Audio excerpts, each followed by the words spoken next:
Joe, do you know what MAGA stands for? He'd go, no. And remember this, Joe Biden is a threat to democracy. He's a threat.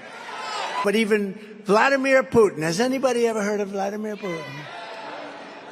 Of Russia, says that Biden's, and this is a quote, politically motivated persecution of his political rival is very good for Russia because it shows the rottenness of the American political system. The highly respected Prime Minister of Hungary said, Trump is the man who can save the Western world. He said this in an interview to him.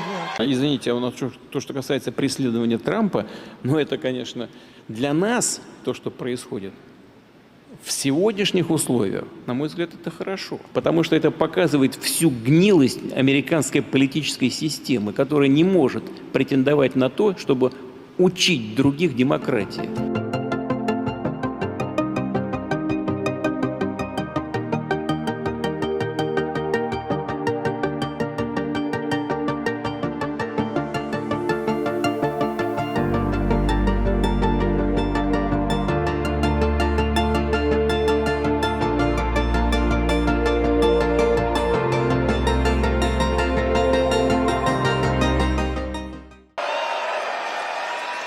And that's why next month New Hampshire is going to weed out the insincere rhinos. Rhino. Does everybody know what that is?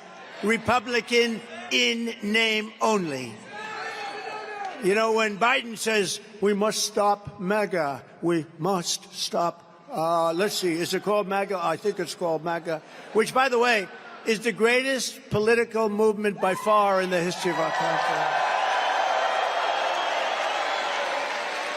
And I just wish, like, that would be on a debate stage, because I'd say, Joe, do you know what MAGA stands for? He'd go, no. And then, of course, the announcers, like a Chris Wallace, would come to his, would save him. You have no right to ask that question. Meantime, Joe would be standing there not knowing what the hell's happening. But listen, I say, Joe, do you know what MAGA stands for? MAGA stands for, Joe, Make America Great Again. That's all it stands for. There's nothing tricky. There's nothing tricky. It's no wonder Biden and the far-left lunatics are desperate to stop us by any means necessary. They're willing to violate the U.S. Constitution at levels never seen before in order to win. They will do anything to win. They'll do whatever they have, whatever they can. And remember this, Joe Biden is a threat to democracy. He's a threat.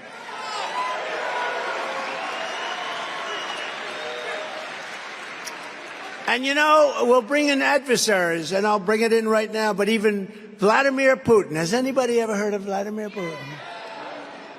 Of Russia, says that Biden's, and this is a quote, politically motivated persecution of his political rival is very good for Russia because it shows the rottenness of the American political system, which cannot pretend to teach others about democracy. So, we talk about democracy, but the whole world is watching the persecution of a political opponent that's kicking his ass. It's an amazing thing. And they're all laughing at us. Viktor Orban, the highly respected Prime Minister of Hungary, said, Trump is the man who can save the Western world. He said this in an interview to him. That he had the best foreign policy in decades, and it all belongs to Trump. He did not initiate a new war, and it would have been the greatest thing. Our world would have been a very different place right now. And he said that. He said it would have been very different, and there was no way that Russia, and he's right there, there's no way that Russia would have invaded Ukraine. It would not be possible for Russians to do that if President Trump were president. It wouldn't have happened, and guess what? It didn't happen. And you know what else wouldn't have happened? The attack on Israel wouldn't have happened, and inflation wouldn't have happened.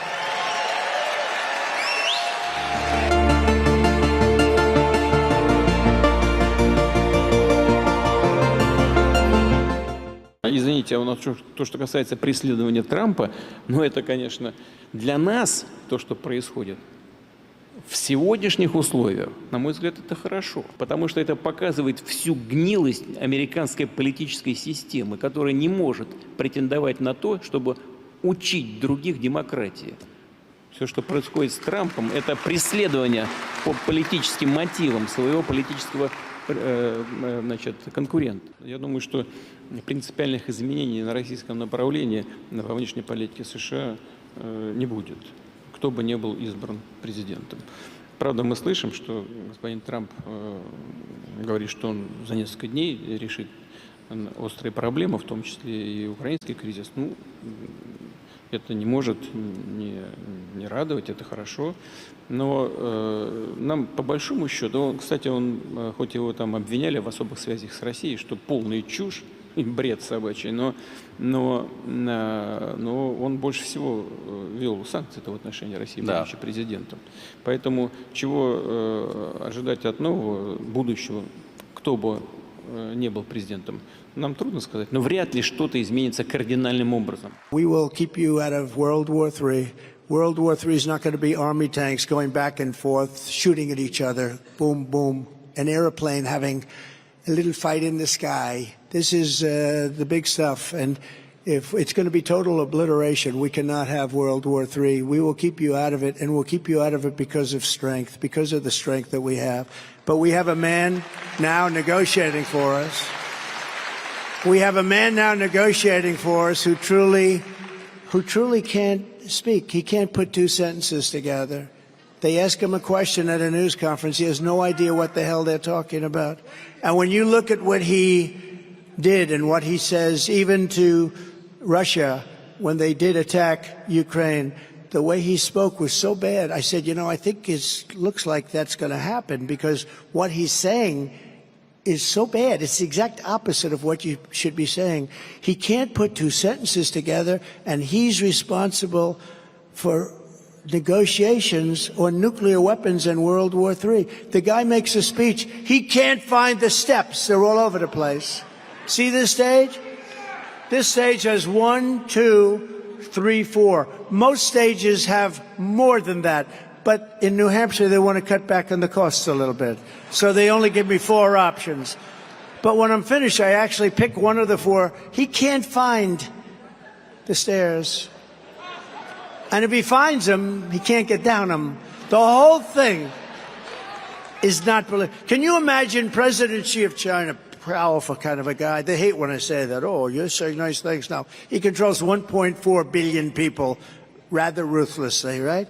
Can you imagine when he sees this guy walk into an office or walk? I wonder what he's. I'd love to be a fly on the wall. I'd like to hear what they. I will tell you. Number one, they can't believe it. But our country is in great danger. Most dangerous because of weaponry and because of where we are and all of the things that are happening. Again, Ukraine wouldn't have happened. Israel wouldn't have been attacked. Inflation wouldn't have happened. Oil price wouldn't have gone like that. Part of the reason that Russia could go in because at $100 a barrel, Russia's making a fortune. They'll be the only country to make money during a war. Wars are very expensive. But because of that, they drove it up. And this guy has no clue as to what's happening. We're at the most dangerous point in the history of our country, in my opinion. And unfortunately, I've been right a lot of times, Remember the hat that goes, Trump is always right? I have been just about right. He said all the time, I have been right. And I don't want to make that prediction because I don't want it to be a prediction, but there's a real chance that we could be in a world war, and it won't be like any other, believe me.